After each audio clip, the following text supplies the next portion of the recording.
देखो, मैंने पहले भी कही थी कि देखो मेरी गुण और चालें छोटे से पल में भी दिख जाती है, चला कि मेरी छोटे से पल में दिख जाती है, बिकॉज मेरी मेंटेलिटी अलग है, बेस अलग है। फिर भी मैं अपने आप को यूँ कहना चाहूँगा, कॉन्फिडेंट रखो, ओवर कॉन्फिडेंट रखो, this is nothing for you. ठीक है, कुछ नहीं है तुम्हारे लिए, बिकॉज ओवर कॉन्फिडेंस का मतलब ये है जो मैं हूँ वही मैं हूँ, ये होता सेल्फ, और ये होता लॉजिक। लॉजिक कभी भी आज पिलर्स या मंजिलें कभी भी हवा में नहीं बनती, बेस तो होता है। नेगोसिटी कभी भी विदाउट वर्ड्स नहीं होती, वर्ड्स तो होते हैं, वेज होते, टेक्निक्स होती है, स्ट्रेटजीज होती है अलग अलग, वो ठीक है। पर कंपनी का मतलब ही है, जब कोई चीज़ हम खुद नहीं कर सकते तो सहयोग से कर लो, कोई चीज़ हम खुद नहीं प्राप्त कर सकते तो किसी और के साथ बना लो। अब वो बनाने कैसे, उसके थोड़े वेज और स्ट्रेटजीज हो सकते हैं, बिकॉज एवरी टाइम आपको थिंक करना पड़ता है, क्योंकि इंसान एक जानवर है, चलता नहीं है बिन लाठी के, तो तरीके उसमें चालाकी काम आती है, चालाकी का काम ही है। क्यों मैंने कहा था कि एक जगह ज्ञान और चालाकी बुद्धि का निर्माण करते हैं, क्योंकि ज्ञान तो वह है नॉलेज जो हमारे अंदर टैलेंट है, वो नॉलेज। अब नॉलेज कई तरीके के, कई सही सबों के पास नॉलेज है, उनको चलाना कैसे है, उनसे वर्क कैसे कराना है, ये चालाकी कहलाती है। चालाकी का मतलब है चलाना, उस नॉलेज को वर्क कैसे कराना है, उस नॉलेज को कनेक्टेड कैसे करना है, लॉजिकल कैसे बनाना है, उस फैक्ट्स को कैसे एक फैक्ट से दूसरे फैक्ट तक बदलना है, ये लॉजिक कहलाता है। Logic and fact. Logic build किस पे होते हैं, logic is the building blocks. Logic एक बिल्डिंग ब्लॉक्स है या ब्रिक्स हैं जो कि एक से दूसरे ब्रिक्स तक जॉइंट होते हैं, और वो ब्रिक एक सिंगल ब्रिक एक फैक्ट है। एवरी नॉलेज दूसरी नॉलेज से कनेक्टेड होती है, देन मेक होता है लॉजिक। वो कनेक्टिविटी ही लॉजिक कहलाता है, और वो logic is the building blocks. Particular time आप फैक्ट लोगे, मैं एवरी टाइम क्या होता है, मैं हमेशा से आरामी हूँ, चालाक व्यक्ति हूँ, थोड़ी नॉलेज ली फिर अपनी ही कल्पनाओं में खो गया, आइडियाज़ बनाए, स्ट्रेटेजी बनाई, फिर मुझे डिमोटिवेट होने लग गया, यार तू वापस फेलियर्स हो रहा है वापस, क्योंकि गॉड के संग ऐसा होता है हर बार। एक गॉड पर्सनैलिटी पर्सन ऑलवेज अपनी कल्पनाओं में जीता, हर चीज़ आइडियलिस्ट बढ़िया चल रही है, बिल्कुल परफेक्ट, हम बिल्कुल सुपीरियर है। बट जब उसे रियलाइज़ होता है यार मैं सुपीरियर तो हूँ पर वो मुझसे परफेक्ट है, देन वो रियलाइज़ करता है देखो मैं परफेक्ट तो बन नहीं सकता, बिकॉज परफेक्ट काम की वो चीज़ या किसी ने करती, तो वो बेस दिखता है, ये व्यक्ति ऐसा क्या कर रहा है जो मुझे परफेक्ट लग रहा है। फिर वो अपने अंदर अपने अनुसार कॉपी करता है, कट करता है, मतलब चेंज करता है। जरूरी नहीं कि बिल्कुल डिक्टो उसकी तरह बन जाएगा ना, कुछ ट्रेट जो अपनानी है अपनाई, उसको मॉडिफाई करा अपने अनुसार और डेवलप कर लिया। I am not a perfectionist, I am not a professionalism, but I am a productive person. Productive का मतलब ये है मैं प्रोडक्टिव बनना जानता हूँ, मैं बेहतर बनना जानता हूँ, डेवलप होना जानता हूँ, बट मैं कभी भी परफेक्ट बनना नहीं जानता, बिकॉज परफेक्ट नाम की चीज़ ही नहीं है, कोई भी एग्जिस्ट ही नहीं करती। मैंने कहा मुझे लकड़ी की तरह ताकत चाहिए, तो मैं लकड़ी की ताकत बनाने के लिए अपने हाथ को लकड़ी जैसा बना लूँगा, बट लकड़ी की तरह पूरा टेक्सचर नहीं दूँगा। That is the productivity. Perfectionist में क्या होता है कि मैं अपने हाथ को बिल्कुल टेक्सचर भी लकड़ी की तरह, बिल्कुल ही लकड़ी चिपका दी हाथ में, वो परफेक्शनिस्ट है। मेरे को परफेक्ट नहीं बनना, मुझे बिल्कुल आइडियलिस्ट नहीं बनना कि मुझे लकड़ी चाहिए, मुझे चाहिए हाथ लकड़ी जैसा। मैंने कहा लोहे का हाथ है, लोहे का हाथ, तो लोहे की तरह मैं लोहे का मटेरियल नहीं जोड़ दिया हाथों में, लोहे का हाथ बना लिया, बेटर बना लिया, जो पहले था उससे बेटर बना लिया, वो प्रोडक्टिविटी कहलाती है। मतलब डिसिप्लिन को एक अनदर डिसिप्लिन से और ऑप्टिमाइज़ करते चला गया, यही प्रोडक्टिविटी कहलाती है। प्रोडक्टिव डिसिप्लिन का मतलब क्या है, पहले से बेहतर, प्रीवियस पेज से जो अगला पेज है, लिंक पेज है, वो पहले से बेटर है, इम्प्रूवमेंट। कुछ इफ़ और एल्स की कंडीशन बताऊंगा। देखो मैं इफ़ एल्स इसलिए कहता हूँ क्योंकि पहले मैंने जब जावा पढ़ी थी तो केवल पढ़ी थी, अप्लाई नहीं करी थी, ठीक है। और मैं इतना हरामी हूँ, कंप्यूटर की लैंग्वेज को इफ़ और एल्स को दुनिया में लगाने लग गया, जब मैंने एक फॉर्मूला भी बताया था कि लड़की का सिस्टम जावा के प्रोग्राम से उल्टा चलता है। बिकॉज जब आप ट्रू वैल्यू देते हो तो आपको मिलता है आउटपुट, एक सेम आउटपुट जो कि बेटर होता है आपके लिए, फिर न्यू वांट जनरेट होती है ट्रू वैल्यू पे। बट फॉल्स स्टेटमेंट देते हो तो आपको मिलता है एक आउटपुट जो आपकी ज़िंदगी तबाह कर देता है, ठीक है। तो लूप रिपीट नहीं होता वहाँ पे, फिर लूप एंड होता है एक आउटपुट देता है, देन फिर वापस आप चाहते हो कि लूप जनरेट हो, क्यों, आप फ्री हो जाते हो किसी चीज़ से। मान के चलो आपने किसी को नो कर दिया, नो मतलब फोर्स दे दिया कि भाई मैं नहीं कर रहा तुम्हारा काम, वो क्या देगा आपको आउटपुट, वो आपको प्रभाव देगा, इन्फ्लुएंस देगा। क्यों, कहीं ना कहीं वो भी लूप बनाने की कोशिश करेगा। अब वो इंटरेक्शन पे जैसे ही आप फंस गए, action to reaction, action to reaction, तो हमेशा ध्यान रखना, ये जो न्यूटन ने कहा था ना, एवरी एक्शन का रिएक्शन मिलता है। आप न्यूटन से थोड़ा सा ये और पूछे कि एवरी रिएक्शन का भी एक्शन मिलता है, एक और रिएक्शन मिलता है, मतलब एक्शन और रिएक्शन की चैन कभी समाप्त होती नहीं। ये फूड वेब की तरह ही है। कोई चीज़ हम किसी को दे रहे हैं और फिर हम सोच रहे हैं कि हम उसको रिवर्स में लेंगे, तो हमेशा भूल जाओ, reverse to reverse, reverse to reverse चलता रहेगा ज़िंदगी भर। This is a loop, because force statement दी है। थोड़ा डायमेंशनलाइज बता रहा हूँ मैं। किसी को हम फेवर का दे रहे हैं तो फेवर दिया, अनफेवर मिला, एक फेवर दिया फिर अनफेवर मिला, फेवर दिया अनफेवर मिला, फिर कभी कभार फेवर टू फेवर मिलेगा। ऐसे चेंजिंग मॉड्यूल्स हो जाते हैं। थोड़ा और कॉम्प्लेक्स में समझे तो इसको हम यूँ समझ सकते हैं, किसी को मैंने कोई चीज़ दी, वो मुझे लौट के आएगी, जैसे कर्मा। इसी चीज़ को आप समझे, ये ऑलवेज कंटिन्यू चलती रहेगी, चलती रहेगी, चलती रहेगी, चलती रहेगी always. That is a point. फिर क्या करें, कुछ नहीं, समथिंग न्यू करना पड़ेगा, ट्रू देना पड़ेगा कहीं ना कहीं। ट्रू मतलब कि एक्शन आया, रिएक्शन आया, दिया ही नहीं, वो रिएक्शन कहीं और मोड़ दिया, जैसे ही कहीं मोड़ दिया अब चैन बन गई। अब लूप जो जनरेट होगा वो ट्रू स्टेटमेंट्स में होगा। अब यहाँ समथिंग विल न्यू होगा। देखो 3 फैक्टर कहते हैं मैंने लूप को जनरेट करने के लिए, प्रेशर, फोकस एंड गोल। ठीक है, यदि केवल प्रेशर और फोकस के बीच में रहोगे तो pressure focus, pressure focus, pressure focus, हर बार फोकस लगाओगे हर बार प्रेशर आएगा, हर बार फोकस लगाओगे हर बार प्रेशर आएगा, गोल नहीं मिलेगा। पर यदि उस एक बार क्या करा, फोकस लगा के तुरंत गोल सेट कर लिया कि हाँ इधर लगाना है, तो प्रेशर को रिवर्स देने की जगह, प्रेशर को रिएक्शन देने की जगह गोल को एक्शन दे दिया, गोल को एक्शन दे दिया। तो गोल ने क्या करा, रिएक्शन दिया। किसको रिएक्शन दिया, गोल ने तुमको रिएक्शन दिया, फोकस टू। अब फोकस टू गोल, पर तुम्हें प्रेशर का भी गोल आ रहा है, तो धीरे धीरे क्या करा, गोल ने भी चेंज करा, गोल ने प्रेशर को दिया। अब ये चैन बन गई, ये बन गई ट्रिनिटी, ट्रिपलेट। अब इस ट्रिनिटी में क्या होगा, something will new, something new will new. इसलिए तो कहता हूँ फंडामेंटल पार्टिकल का नेटवर्क कौन सा, 3। बिकॉज 2 में क्या होगा, action to reaction, action to reaction चलता रहेगा, reverse to anti, anti to reverse, reverse to anti, anti to reverse. Triangle में क्या होगा, समथिंग न्यू जनरेट होता रहेगा, क्योंकि उस पर हर किसी के पास 2 चॉइस रहेगी, या तो मैं प्रेशर वापस फोकस को दूँ रिएक्शन, या मैं गोल को दे दूँ। ऐसे ही ये ट्रिनिटी। अब इससे क्या होगा, नए नए आउटकम जनरेट होएंगे, नए नए आउटकम जनरेट होएंगे, नई नई समथिंग चीज़ें आएगी। ये ट्रू वैल्यूज़ हो जाती है। ट्रू वैल्यूज़ यहाँ पे 3 कॉन्साइड्स करने लग जाती है, क्योंकि तीनों के पास अपने अपने राइट्स है कि किसको मुझे देना है, क्या मुझे देना भी है या नहीं देना है। और कहीं ना कहीं तो मैं एक्शन दूंगा ही दूंगा, या तो मैं खुद के अंदर एक्शन दूंगा। जब खुद के अंदर एक्शन दूंगा तो कितने समय तक संयम दूंगा, कभी ना कभी किसी को एक्शन दूंगा। जितनी इंटेंसिटी के संग दूंगा तो यहाँ इंटेंसिटी भी जनरेट होती है, 6 एलिमेंट भी जनरेट हो जाता है, तो 3 से ऑल एलिमेंट्स जनरेट होने लग जाते हैं बाद में। स्टेप सिर्फ 3 चलती है, 1 से 2, 2 से 3, और 3 के बाद ऑल स्टेटमेंट चलने लग जाती है, क्योंकि उसके बाद पार्टिकल जनरेट होने लग जाते हैं एक्यूरेटली। देखो 4 तरह की स्टेट्स होती है।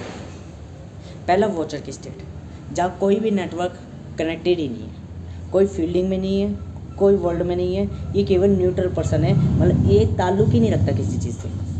ठीक है, फिर इसका फेज़ आता है पॉजिटिव फेज़, मतलब ये अपनी एक डायरेक्शन चुनता है। फिर ये दूसरा फेज़ चुनता है नेगेटिव डायरेक्शन। नेगेटिव डायरेक्शन का मतलब है पहली क्वांटिटी आई 0, 0 मतलब किसी भी चीज़ से ताल्लुक ना रखना, अपने आप में शून्य समाया हुआ। फिर इसने रखा एक डायरेक्शन पॉजिटिव, इसने कहा पॉजिटिव डायरेक्शन रखता हूँ मैं, ठीक है। फिर इसने क्या करा, इसी के opposite second point negative direction रख ली। अब फिर आ गया थर्ड में इसने क्या कहा, पॉजिटिव और नेगेटिव को बहुत मिला दिया, और पॉजिटिव और नेगेटिव को कहा मैं न्यूट्रल बन गया। ये होती कंट्रोलिंग। कंट्रोलिंग में क्या होता है, यही होता है कि डिजिट्स समझो, भाई ये डिजिट्स जो दिए मैंने गलत दी है, पहली बात तो डिजिट्स गलत दी है। वैल्यू चलती है एक वो जो किसी भी चीज़ से ताल्लुक नहीं रखता, एक वो जो क्रिएटर है, दूसरा वो जो ऑपरेटर है। जब क्रिएटर और ऑपरेटर मिल गया, चौथा बन गया कंट्रोलर। ये 4 एलिमेंट्स होते हैं। एक एलिमेंट जैसे न्यूट्रॉन को तोड़ोगे तो उसमें से भी एक पॉजिटिव इलेक्ट्रॉन एक पॉजिटिव प्रोटॉन निकल जाएगा, सॉरी मतलब कि इलेक्ट्रॉन और प्रोटॉन निकल जाएगा, डिके में निकलेगा बट निकलेगा, 2 फेज़ निकल जाएंगे, ठीक है, क्योंकि वो न्यूट्रल हो ही इस तरीके से रहा है। मैं कह रहा हूँ न्यूट्रल फेज़ से भी एक अलग फेज़ है फील्डिंग का, जो ऑलवेज न्यूट्रल है, जिसमें कोई पॉजिटिव और नेगेटिव निकलेगा ही नहीं, बिकॉज पॉजिटिव नेगेटिव से बना ही नहीं है वो अपने आप में सुनिए, वो होता है गॉड पार्टिकल, यूनिवर्सल पार्टिकल, जिसकी कोई स्टेट है ही नहीं। तो ये 4 तरीके के होते हैं। कहने को वॉचर और कंट्रोलर एक ही है, क्यों, एक कंट्रोलर तो सबसे बन रहा है, दोनों से मिलकर बन रहा है, और वॉचर जो इन दोनों से ही अलग है, डिसजॉइंट है, बिल्कुल एम्प्टी डिसजॉइंट पार्टिकल है, सेट है। एम्प्टी डिसजॉइंट सेट मतलब जिसके अंदर फाई है, जिसके अंदर फाई है, केवल ओनली फाई नाम का सेट रखता है वो, ठीक है। जीरो सेट रखता है, जीरो का मतलब, और एक वो जो एक सेट रखता है, एक एलिमेंट रखता है, दूसरा उससे अपोजिट एलिमेंट रखता है, और तीसरा वो जो ऑल टाइप्स के एलिमेंट्स रखता है अपने अंदर, वो सेट जिसके अंदर डिजिट्स भी है, कंट्रोलर। नंबर जो है वो 0 से 10 तक क्यों बने, ओनली 0 से 10 तक क्यों बने, तो इसका मैं आंसर सीधा सा सिंपल सा दूंगा। 0 से 10 तक के नंबर्स इसलिए बने हैं क्योंकि इनके सबके गुण हैं, इससे ज़्यादा भी नंबर मैंने बताए थे 64 नंबर्स आ जाते हैं, 64 नंबर्स। रियलिटी में आप जब भी 0 से 9 तक देखते हो तो 9 का मतलब इसलिए होता है क्योंकि आप देखो आपके ग्रह सब चीज़ें 9 के रूल्स में बनी है। ये 9 के रूल्स में इसलिए बनी क्योंकि दिखती है, केवल दिखती है, इस कारण से 9 के रूल्स में है।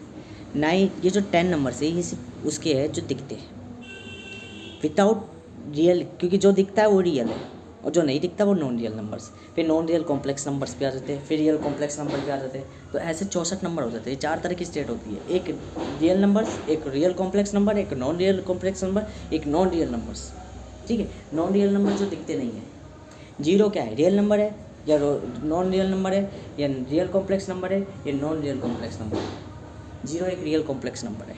अब ये कॉम्प्लेक्स कैसे सेट होते हैं, कॉम्प्लेक्स का मतलब है जिसका कोई एक अस्तित्व नहीं हो, अनेकों अस्तित्व एक बाद में हो। जैसे मैं ये कहूँ चारों व्यक्ति एक ही है, वॉचर भी एक ही, क्रिएटर भी एक ही, ऑपरेटर भी एक है और कंट्रोलर भी एक है। अब मुझे बताओ कि ये चारों के चारों क्या है, कॉम्प्लेक्सिस है। एक ही व्यक्ति 4 है, 4 स्टेट्स रख रहा है अपनी, ये कॉम्प्लेक्सिस में आ गया। कौन सा कॉम्प्लेक्सिस है, रियल और नॉन रियल बहुत कॉम्प्लेक्सिस है। बिकॉज वॉचर जो है वो नॉन रियल कॉम्प्लेक्सिस है, दिखता नहीं है वॉचर। एक राइटर कभी भी अपनी कल्पना में नहीं दिखेगा, पर उसकी कल्पना में क्रिएटर भी दिखेगा, ऑपरेटर भी दिखेगा, कंट्रोलर भी दिखेगा। रियल कॉम्प्लेक्सिस है। कंट्रोलर क्या है, रियल कॉम्प्लेक्सिस है। क्रिएटर ऑपरेटर क्या है, रियल नंबर्स है। क्यों वो कंट्रोलर रियल कॉम्प्लेक्सिस क्यों है, क्योंकि एक ही टाइम पे वो क्रिएटर भी है, एक ही टाइम पे ऑपरेटर भी है, तो कॉम्प्लेक्स हो गया, रियल कॉम्प्लेक्स हो गया, ठीक है। क्योंकि दिख भी रहा है, फील्डिंग में वर्क भी कर रहा है और रियलिटी में वर्क कर रहा है, दिख भी रहा है, और 2 फॉर्म्स में दिख रहा है एक ही साथ में, तो क्रिएटर और ऑपरेटर दोनों हो गया। जैसे नारायण एक ही साथ में आ गए थे, तो ये क्या है, क्रिएटर और ऑपरेटर बात है, कंट्रोलिंग, ठीक है। एक ही संग दिख रही है, एक ही आत्मा 2 शरीर में वास कर रही है, that is the point, real complexes. मैंने बताया क्या था, एक तो रियल नंबर होते हैं, एक रियल कॉम्प्लेक्सिस होते हैं, एक नॉन रियल कॉम्प्लेक्सिस होते हैं, एक नॉन रियल नंबर होते हैं। अब नॉन रियल नंबर कौन सा हो गया, नॉन रियल नंबर्स में आ गया आपका वॉचर। क्या है, नॉन रियल नंबर है या नॉन रियल कॉम्प्लेक्स नंबर है। देखो वॉचर जो है नॉन रियल कॉम्प्लेक्स नंबर है। रियल नॉन रियल कॉम्प्लेक्स क्या, मैंने हो सकता है पहले कुछ और बोल गया हो, पर अब का मैं बता रहा हूँ नॉन रियल कॉम्प्लेक्स नंबर इसलिए क्योंकि मैं इसका एविडेंस दे रहा हूँ। नॉन रियल कॉम्प्लेक्स नंबर इसलिए क्योंकि कल्पना में जो भी वो कल्पना कर रहा है, खुद ही वो एक फील्डिंग भी है, खुद ही वो एक क्रिएटर भी है, खुद ही एक ऑपरेटर भी है, खुद ही एक कंट्रोलर भी, कल्पना के अंदर चारों स्टेट्स वो खुद ही है, बस वो उनसे अलग है, इसलिए नॉन रियल कॉम्प्लेक्स है। फिर नॉन रियल क्या हो गया, नॉन रियल वो हो गया जैसे क्रिएटर की बनाई हुई कल्पना, क्रिएटर की बनाई हुई कल्पना दिखेगी नहीं वहाँ पे। वॉचर हो सकता है सपने के अंदर एक और सपना बना रहा हो व्यक्ति, क्रिएट कर रहा हूँ, तो वो जो सपना है वो दिखेगा नहीं, वो एग्जिस्ट नहीं कर रहा सपने के अंदर, वो सपने के अंदर एग्जिस्ट कर रहा है। मतलब वॉचर जो भी क्रिएट करता है, जो भी कल्पना बना रखी है, जो भी मार्केट उसने बना रखी है, जो भी प्लेसमेंट या फील्डिंग उसने बना रखी है, वो नॉन रियल नंबर होते हैं। मतलब नॉन रियल नंबर्स के अंदर रियल नंबर जनरेट होते हैं। जब आप धरती को समझते हो या किसी भी प्लैनेट से, किसी भी ग्रह, किसी भी बॉडी को समझते हो, तो 9 नंबर्स ऑफ एलिमेंट्स आते हैं। जब आप उस बॉडी को कैंसल आउट कर देते हो, हटा देते हो, तो 0 नंबर आता है। वो 0 नंबर कभी कभार नॉन रियल नंबर भी होता है, नॉन रियल कॉम्प्लेक्स नंबर भी होता है, बिकॉज वो एग्जिस्ट भी कर रहा होता है और सभी जगह एग्जिस्ट भी कर रहा होता है। बट वन एक कॉम्प्लेक्स नंबर है, कॉम्प्लेक्स मतलब रियल कॉम्प्लेक्स नंबर है, बिकॉज 1 हर किसी में पाएगा। एक का मतलब है समान, एक का मतलब है अगर एक की किसी से भी मल्टीप्लाई करोगे तो वो उसका गुण ले लेता है, कॉम्प्लेक्सिस नंबर है। 9 नहीं है कॉम्प्लेक्सिस नंबर, 9 इसलिए कॉम्प्लेक्स नंबर नहीं क्योंकि वो फुली कंट्रोल्ड है अपने आप में, पर क्या है, रियल कॉम्प्लेक्स नंबर है, बिकॉज सब नंबरों का सम मिलकर एक बन जाता है, कंटेंट हो जाता है। तो real number, real complex number, non real number, non real complex number, ये 4 तरह की प्रॉपर्टी है। प्रॉपर्टीज में सिर्फ 2 याद रखनी है कि एक तो है या नहीं, दूसरी रियल है या कॉम्प्लेक्स है। रियल का मतलब ये है जो दिखता है, जो नहीं दिखता वो रियल नहीं है। कॉम्प्लेक्स का मतलब है, रियल का मतलब है इन्वॉल्वमेंट। अगर फील्डिंग से इन्वॉल्वमेंट रखता है, दुनिया से इन्वॉल्वमेंट रखता है, दुनिया में दिखता है या होता है, अस्तित्व में है तो रियल है, यदि नहीं है तो हम उसे नॉन रियल कंसिडर कर रही है। पर एग्जिस्टेंस तब भी होगा उसका, हो सकता है कि एग्जिस्टेंस हो, हम उसे परस्यू नहीं कर पा रहे हो, वो हमारे परसेप्शंस पे हो जाएगा। और कॉम्प्लेक्सिस नंबर, एक ही व्यक्ति दो से ज़्यादा बॉडीज़ पे है, या एक ही व्यक्ति एक ही बॉडी में, तो सिंप्लेक्स आ जाएगा। यदि दो से ज़्यादा है तो मतलब समझ जाओ कि यहाँ हमें कंफ्यूज कर रहा है कि कौन सी बॉडी में रियल एग्जिस्ट है, तो हम यहाँ पर अंदाज़ा नहीं लगा पा रहे, इसलिए हम उसे कॉम्प्लेक्स कह रहे हैं। ये भी परसेप्शंस पे तय करता है। चार तरह के हमें डिसेप्शंस दिख रहे हैं, चार तरह के डिसेप्शन दिख रहे हैं, मतलब कि चार तरह के छलावे दिख रहे हैं। एक ही व्यक्ति दसों बॉडी में इन्वॉल्व कर रहा है, तो हमें दिख के छलावे कि व्यक्ति एक है पर 10 बॉडी में दिख रहा है, छलावे। अब ये छलावों को परस्यू करते हैं हम, परस्यू जब हम करते हैं तो परसेप्शंस बनाते हैं, अच्छा हमारे सबसे अलग है तो ये हमारे लिए कॉम्प्लेक्स हो गया, हम कैसे कंसिडर करें, यहाँ पे वेज भी बनाते हैं। फिर हम पर्सनैलिटी चेंज करते हैं अपनी, वो वेज पर्सनैलिटी डेवलप करते हैं। पर्सनैलिटी कैसे, जब हमें किसी व्यक्ति को समझना है, ये कोई भी सॉफ्टवेयर हमें समझना है, तो हम उसके अनुसार अपने आप को मॉडिफाइड करते हैं, उसके अनुसार अपने आप को डेवलप करते हैं। ये हम पर्सनैलिटी चेंज कर लेते हैं अपने आप को ही 10 कॉम्प्लेक्सेस में बना देते हैं। कहते हैं कि अगर हमें एक शत्रु से लड़ना है, वो एक शत्रु 10 लोगों का रूप लेके आया है, तो हम भी 10 हो जाते हैं और 10 को मार देते हैं, कंप्लीट कर देते हैं। That is a point. Complex को कॉम्प्लेक्स से मार दिया, कॉम्प्लेक्सिटी से मार दिया, किसी भी कॉम्प्लेक्स को कॉम्प्लेक्सिटी से सॉल्व कर दिया। ठीक है, कोई जटिल क्वेश्चन है और सिंपल फॉर्मूले से सॉल्व नहीं हो रहा, तो कॉम्प्लेक्स फॉर्मूले अप्लाई करें, देन डायरेक्ट सॉल्यूशन निकाल दिया। उसमें कई सारी हानियाँ होती है, लॉस होंगे, क्योंकि मिस वेरिएबल फैक्टर्स का हम यही इन्वॉल्वमेंट करते हैं। कुछ मिस वेरिएबल फैक्टर, जैसे मैं टाइम बताता हूँ, वर्क बताता हूँ, एनी फैक्टर्स बताता हूँ मिस वेरिएबल फैक्टर में, वो दुनिया से रिलेटेड है। कुछ मैं ऐसे भी मिस वेरिएबल फैक्टर बताऊँगा आने वाले ज़माने में जो दुनिया से एग्जिस्ट नहीं करते मिस वेरिएबल फैक्टर में, तो फ़र्क डालते हैं। ठीक है, आगे तो आपको एंड टू एंड में और बहुत चीज़ें बताऊँगा कि ये तो हो गया 10 कॉम्प्लेक्सेस को हमने 10 तरीके से सॉल्व कर दिया। ठीक है, वेज हम पे डिफरेंट हो गए, पर्सनैलिटी होगी। अब चौथी चीज़ और होती है, एक तो होता है perception to personality, deception to behaviour and feel. वो चीज़ें जो दिखती नहीं है, जो चीज़ें होती नहीं है, छलावे दिख रहे हैं, शरीर नहीं है उनके, सिर्फ छलावे हैं, मतलब आँखों का धोखा। बिहेवियर, अब हम उसे फील करेंगे। फील का मतलब यह है, एक व्यक्ति ने 10 रूप ले रखे हैं हमारे सामने, एक ही व्यक्ति ने 10 रूप ले रखे हमने आप हमारे सामने, तो हम फील करेंगे कौन सा व्यक्ति सबसे ज़्यादा इंटेंसिटी रखता होगा, यह हमें उसकी चालों से पता चलता है। देखो, गुण सब में समान है क्योंकि आत्मा सब में सेम है, पर चालें हरकतें दिखा देगी कि रूप के संग क्रियाएँ क्या कर रहा है। जो मेन लीड कर रहा होगा वही समझ जाएंगे हम, यही व्यक्ति मेन होगा, और इसको डिस्ट्रॉय कर देगा तो बाकी सारे अपने आप गायब हो जाएंगे। ये क्या करा हमने, फील करा, बिकॉज हम पे कोई पर्टिकुलर वे नहीं था कि हम ऐसा अपने आप को चेंज करें, हमने वहाँ पे उसी पर्टिकुलर सिचुएशन को हैंडल करा। ये फील कहलाता है कि हमने फीलिंग करी कि पर्टिकुलर सिचुएशन में क्या सही होना और क्या उचित और अनुचित है। ठीक है, यहाँ रिस्क बड़ा हाई रहता है, बिकॉज आपने अगर गलत चॉइस ले लिया, गलत चॉइस ले ली, तो आप डेड हो जाओगे। 64 नंबर होते हैं कॉम्प्लेक्सेस में। ठीक है, कॉम्प्लेक्सिटी के अंदर, ये कॉम्प्लेक्सिटी मैं क्या कहता हूँ, लॉजिकल डायमेंशन को ही, नेचर को ही नॉन यूनिफॉर्म अनकॉम्प्लेक्सिबिलिटी कहता हूँ मैं।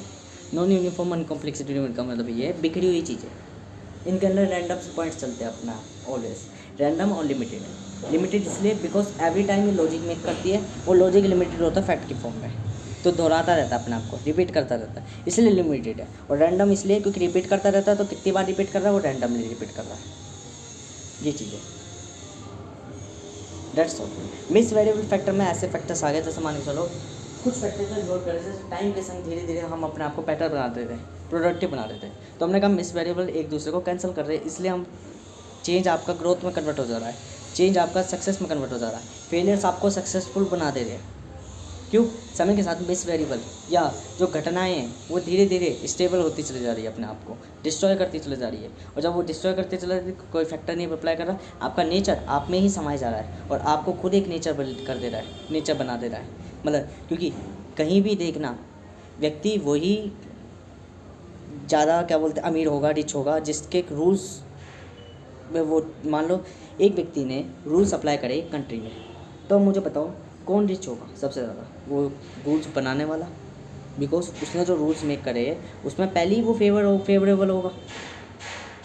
यही चीज़, तो नेचर को भी आप ऐसे ही करते हो। किसी भी अगर डायमेंशन में जाते हो, किसी भी नेचर में जाते हो आप, या किसी भी जगह पे जाते हो, किसी भी स्थान में जाते हो, किसी भी सर्कमस्टेंस में जाते हो, तो आप उसके अनुसार इन्फ्लुएंस होते हो, आप उसके अनुसार बनते हो अपने आप को। एंड देन जब आप धीरे धीरे धीरे धीरे उसके तौर तरीके सीख लेते हो तो आप प्रोडक्टिव होते हो। प्रोडक्टिव कैसे? अपने वे से इस्तेमाल करते हो, तो आप खुद को एक नेचर की तरह परस्यू कर लेते हो, या नेचर की तरह परसेप्टेड रखने लग जाते हो और नेचर ही बन जाते हो, बिल्ड हो जाते हो। तो खुद एक नेचर बन जाते हो, तो उस नेचर के लिए आप क्या हो?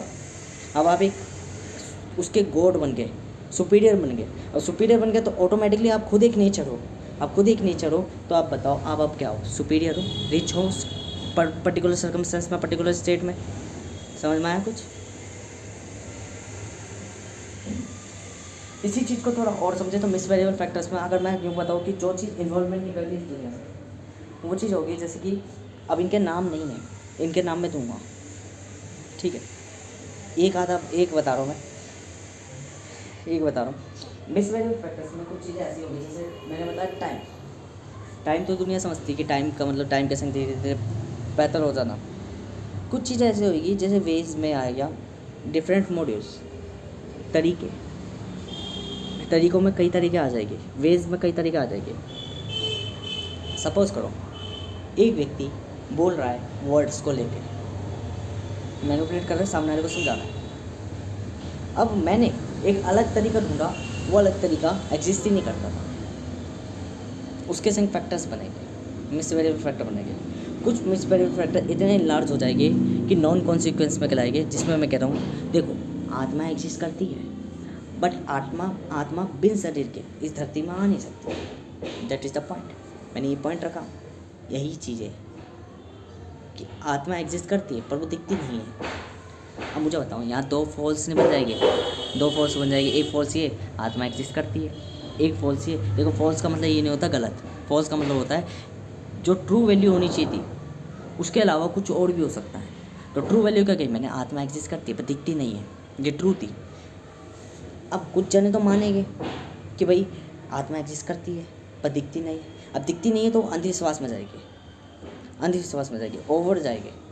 एक वो जो मानती ही नहीं है, जो मानती नहीं कि वो न्यूनतम में जाएगी। और बल्कि क्या था? संतुलन में क्या था?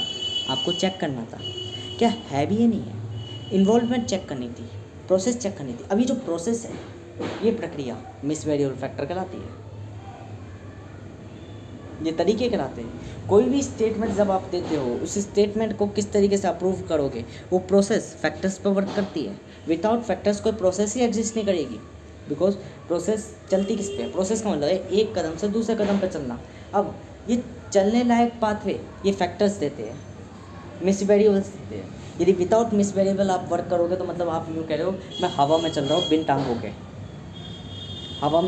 टांगों के, पर यदि आपको चलना है तो ज़मीन भी चाहिए और साथ में पैर भी चाहिए चलने के लिए। तो ये क्या है? मिस वेरिएबल्स, ये फैक्टर्स है। ये फैक्टर क्या है? चल कौन रहे? मेरा पैर, बट मैं चल रहा हूँ तो मैं अपने आरे में बात कर रहा हूँ कि मैं चल रहा हूँ, पर रियलिटी में चल कौन रहे? मेरा एक पैर आगे बढ़ रहा है, देन दूसरा पैर आगे बढ़ रहा है। ये एक फैक्टर से दूसरा फैक्टर कनेक्टेड हो रहा है, लॉजिक में हो रहा है। ऐसे ही चल का रहा हूँ ज़मीन पे, जब भी मैंने पैर अपना रख रहा हूँ देन स्टैंड हो रहा है। अब एक टू एक लॉजिक, ये कॉम्प्लेक्सिस बिल्ड कर रहे हैं, एक ही चीज़ पे कई फैक्टर्स इन्वॉल्व कर रही है। ज़मीन पे इन्वॉल्व कर रही है, पैर की मूवमेंट्स भी इन्वॉल्व कर रही है, और स्टाइल भी इन्वॉल्व करता है। अब अलग अलग तरीके से चल रहा हूँ, वो भी डिफरेंट वेज आ रहे हैं। और तरह के मिस वेरिएबल फैक्टर आएंगे, क्योंकि मैंने अभी रास्ते में मैं एक कहा था कोसाइंस नाम का एक फैक्टर कहा था, जो मिस वेरिएबल फैक्टर मुझे याद नहीं आ रहा। वो फैक्टर क्या बोलते हैं? वो एग्जिस्ट नहीं करता वर्ड से, जो मेरा अभी ध्यान में नहीं आ रहा। मैंने कहा क्या था?